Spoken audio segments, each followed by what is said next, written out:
Spend a medical minute with Kaleida Health. The SWIFT Prime trial probably is one of the most compelling trials for stroke, at least in my lifetime. It's one of the first trials to show that endovascular, or going up with retrievable stents plus clot busters like TPA, actually make a difference. Now the patients are more likely to survive and more likely to be functional as compared to any other time in the history of stroke treatment.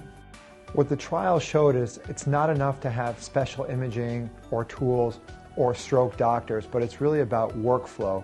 And I think the GVI was shown to be one of the top centers in the world that had the most efficient workflow to get these brain vessels open in record time. The stroke team here at the Gates Vascular Institute has been responsible for revolutionizing stroke care. Brought to you by Kaleida Health. Taking care of you is what we do.